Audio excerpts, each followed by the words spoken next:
சாய்பாபாவின் பொற்பாதத்தை பணிந்து அத்தியாயம் 2 தொடங்குவோம். அத்தியாயம் 2.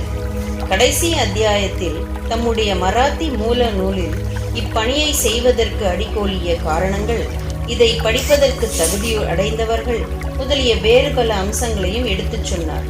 இந்த அத்தியாயத்திலும் அதையே குறிப்பிட தொடங்குகிறார். இதை எழுதுவதன் காரணம். முதலாம் அத்தியாயத்தில் கோதுமை மாவரைத்து அதை கிராம எல்லைகளில் தூவிவிட்டதன் மூலம் கால்ரா தொத்து வியாதியை தடுத்து அழித்ததாக பாபாவின் அற்புதங்களை கண்டோம். நான் சாய்பாபாவின் மற்றும் பல அற்புத லீலைகளை பெரும் உள்ள கிளர்ச்சியுடன் கேட்டிருக்கிறேன். அக்கிளர்ச்சியே இவ்வழகான பணியை பொங்கி உருவெடுத்தது.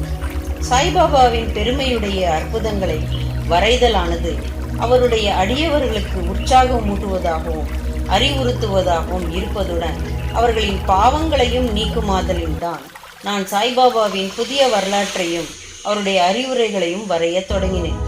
ஞானியின் வரலாறு என்பது தர்க்க சாஸ்திரத்துக்கோ பட்டிமன்றத்துக்கோ உரியது அன்று. அது உண்மையும் பெரியதுமான வழியையே காண்பிக்கின்றது. பணியை செய்ய திறமையின்மையும் துணிவின்மையும் தாம் இப்பணியை செய்ய தகுதியுடையவர் அல்ல என்று ஹேமத் பந்த் நினைத்தார். எனக்கு நெருங்கிய நண்பரின் வாழ்க்கையே எனக்கு தெரியாது. அப்படி எனது மனதையும் நான் அறியேன். இவ்வாறு இருக்கையில் வேதங்களால் கூறவியலாத ஒரு ஞானியின் வரலாற்றையோ அல்லது அவதாரத்தின் குணங்களையோ நான் எங்கனம் எழுதுவேன்? ஒரு ஞானியின் வாழ்க்கையை விவரிக்கும் ஒருவனும் ஞானியாகவே இருக்க வேண்டும். எனவே நான் எங்கனம் அவர் தம் புகழை விவரிக்க இயலும்?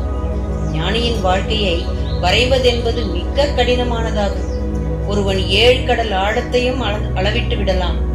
துணி ஜோடனைகளால் ஆகாயத்தையும் தீரமிக்க செயலாகும் என்று நான் அறிவேன். இது என்னை பார்த்து பிறர் நகைக்க இடம் கொடுத்துவிடும் என நான் சாய்பாபாவின் அருளை நாடினேன்.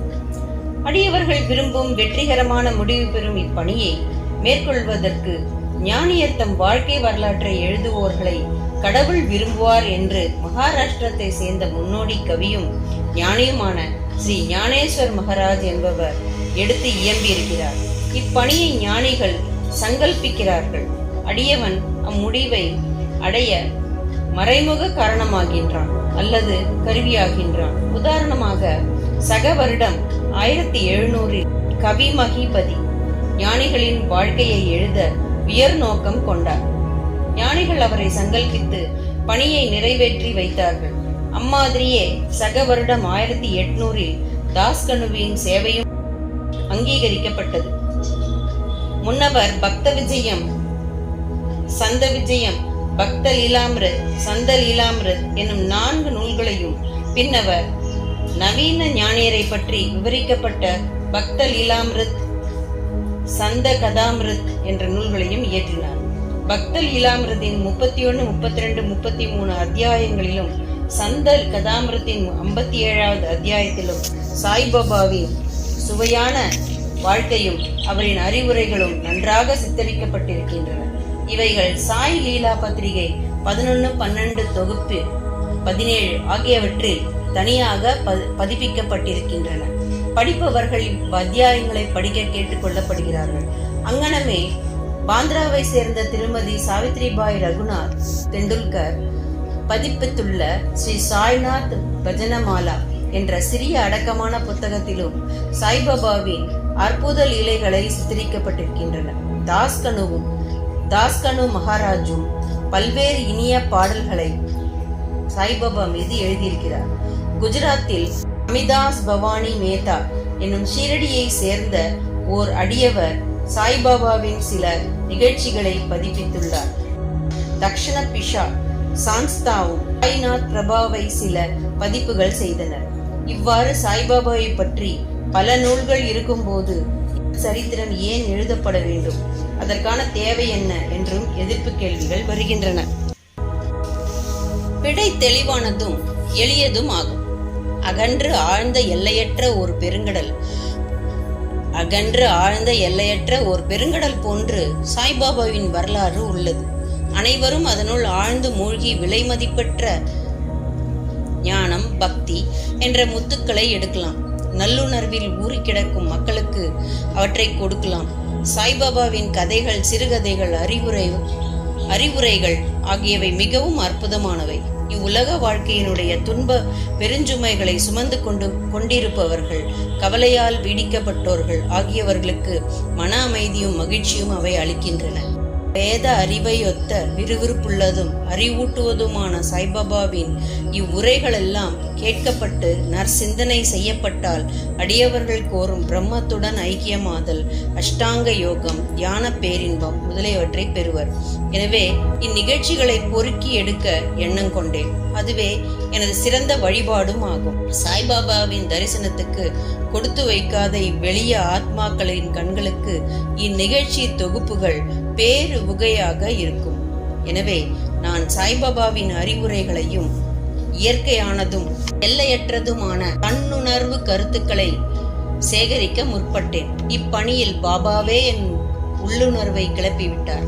உண்மையில் என்னுடைய அகங்காரத்தை அவர் தம் பாதத்தடியில் சமர்ப்பித்து இம்மை மறுமை இரண்டிலும் என்னை பூரண சந்தோஷமாக்குவார் என்று எண்ணினேன். இப்பணிக்கு நானே எனக்கு அனுமதி அளிக்கும்படி சாய்பாபாவை கேட்க முடியவில்லை. பாபாவின் நெருங்கிய அடியவரான மாதவராவ் தேஷ்பாண்டே என்ற பாபாவிடம் எனக்காக கேட்கும்படி நான் வேண்டிக் கொண்டேன். அவர் எனது எண்ணத்திற்காக பாபாவிடம் நாடினார். இந்த அண்ணா சாஹேப் தங்கள் வரலாற்றை எழுத விரும்புகிறார். நான் ஓர் ஏழை பக்கிரி என்று கூறாதீர்கள். ஆயின் நீங்கள் சம்மதித்து அவருக்கு உதவியளிப்பதாக கூறினால் அவர் எழுதுவார். அன்றி தங்கள் திருவடி கருணையே இப்பணியை நிறைவேற்றிவிடும். தங்கள் அருள் துணையின்றி எதுவும் வெற்றிகரமாக செய்ய இயலாது. சாய்பாபா இவ்வேண்டுகோளை திருச்செவி மடுத்தவுடன் உருகி உதி என்னும் திருநீரளித்து ஆசீர்வதித்து தன்னுடைய வரம் நல்கும் கரத்தை என் மேல் வைத்து இவர் நிகழ்ச்சிகள், அனுபவங்கள் ஆகியவற்றை தொகுத்து குறிப்புகள் வைத்துக் கொள்ளட்டும். நான் இவருக்கு உதவி செய்வேன். அவர் ஒரு புறக்கருவியே ஆவார். என்னுடைய வரலாற்றை நானே எழுதி என்னுடைய அடியவர்களின் ஆவலை பூர்த்தி செய்ய வேண்டும். அவர் தம் அகங்காரத்தை அறவே களைந்து என் பாதங்களில் சமர்ப்பித்து விடட்டும். வாழ்க்கையில் இங்கனம் செய்பவனுக்கே நான் மிகவும் உதவி புரிகிறேன். என்னுடைய வாழ்க்கை நிகழ்ச்சிகளை பற்றி என்ன? நான் அவருடைய வீட்டில் உள்ளும் வகையெல்லாம் ஓவாதே பணிபுரிகிறேன். அவருடைய அகங்காரம் சிறுதுளியும் எஞ்சிராமல் அறவே அழிக்கப்பட்டு விட்டால் நானே அவருள் புகுந்து என் வாழ்க்கை நிகழ்ச்சிகளை நானே எழுதுகிறேன். அடியவர் தம் உள்ளங்களில் எனது நிகழ்ச்சிகள், அறிவுரைகள் நம்பிக்கையூட்டும். எளிதில் தன்னை உணரலாம். பேரானந்த நிலையையும் அவர்கள் எளிதில் பெறுவார்கள். ஆயின் ஒருவரது சொந்த கருத்தையே நிலைப்படுத்தல், மற்றவர் கருத்தை மறுக்க செய்யும் முயற்சிகள், ஒரு பொருளின் நன்மை தீமைகள் இவற்றை பற்றி விவாதங்கள் இருக்கக்கூடாது. விவாதம் என்ற சொல்லானது ஹேமத் பந்த் என்னும் பட்டத்தை நான் பெற்ற நிகழ்ச்சியை விவரிக்க நான் கொடுத்திருந்த வாக்குறுதியும் ஞாபகம் மூட்டுகிறது. அதையே இப்போது கூறுகிறேன்.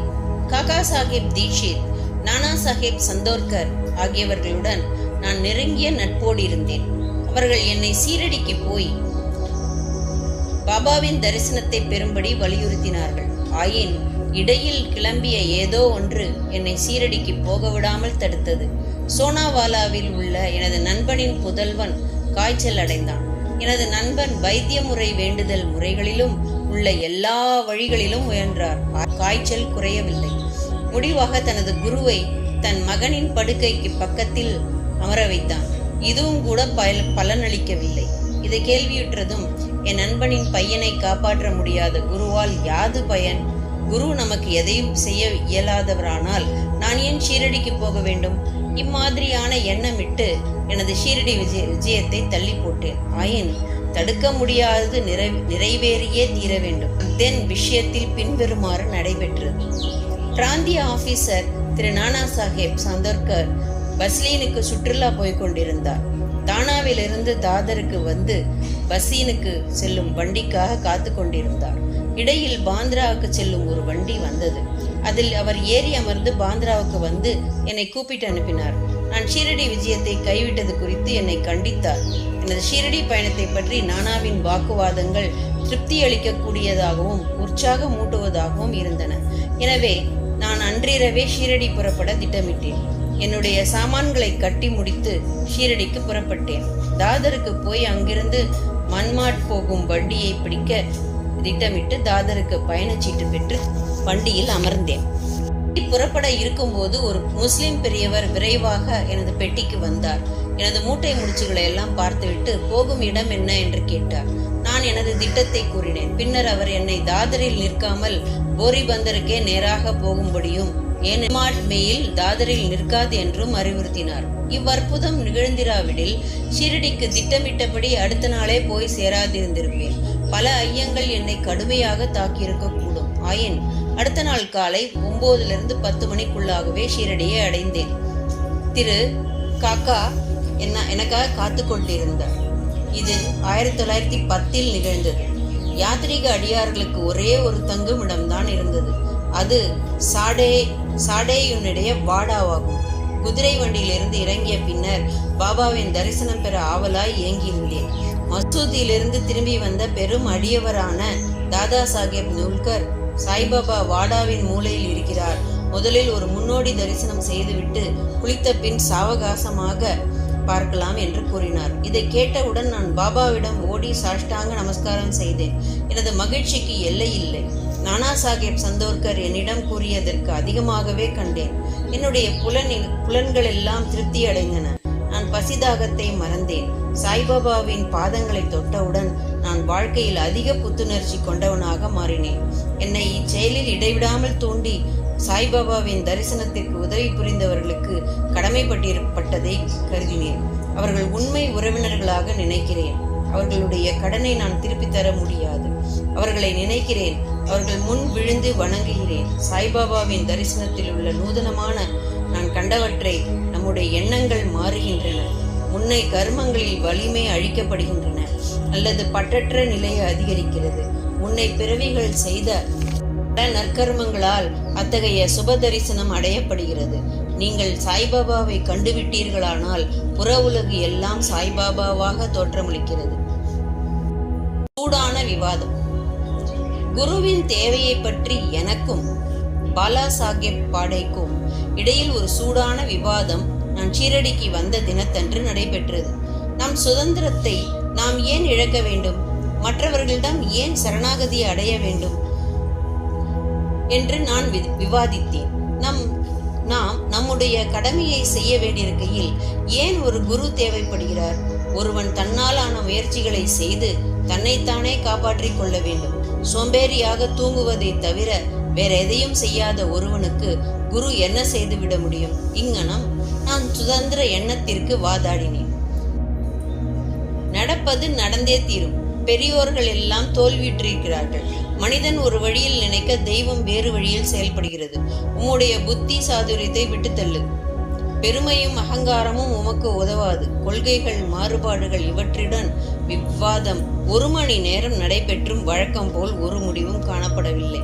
நாங்கள் களைப்படைந்து விட்டதால் முடிவாக நான் மன அமைதியை இழந்தேன். வலிவான சரீர அபிமானம், அகங்காரம் இவை இல்லாவிடில் விவாதமே இல்லை என்று கண்டேன்.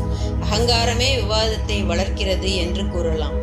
பிறகு நாங்கள் மசூதிக்கு மற்றவர்களுடன் சென்றபோது காக்கா சாஹேப் தீட்சித்தை பாபா பின்வருமாறு வினவினார். சாடே, வாதாவில் என்ன நடந்து கொண்டிருக்கிறது? விவாதம் எதை பற்றியது என்று கூறி என்னை உற்று நோக்கி மேலும் வினவியதாவது, ஹேமத் பந்த் என்ன கூறுகிறார்?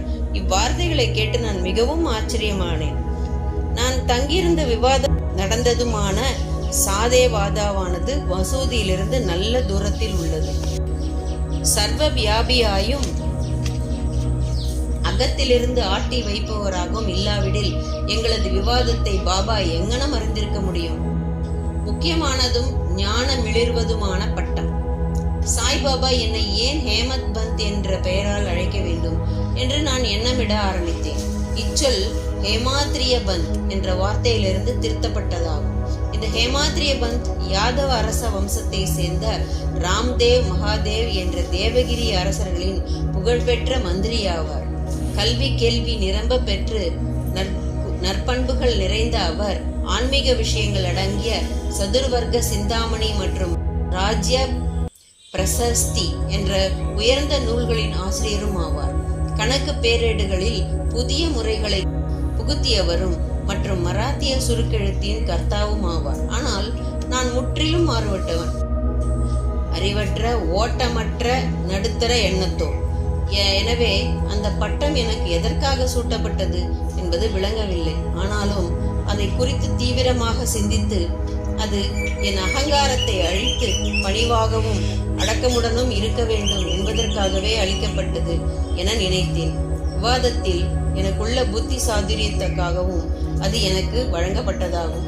எதிர்கால நிகழ்ச்சிகளை உற்று நோக்கில் பாபாவின் சொற்கள் தபோல்கரை ஹேமத் பந்த் என அழைத்தது முக்கியமானதும் தீர்க்க தரிசனம் நிறைந்ததும் ஆகும்.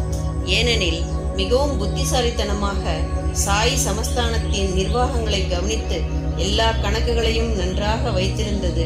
முக்கியமானதும் ஆத்மார்த்த விஷயங்களான ஞானம், பக்தி, அவாவின்மை, நான் தன்மையை சரணடைதல், தன்னை உணர்தல் போன்றவற்றை குறிக்கும் சாய் சச்சரிதத்தை என்ற அத்தகைய சிறப்பான நூலின் ஆசிரியராகவும் இருந்ததை காண்கின்றோம்.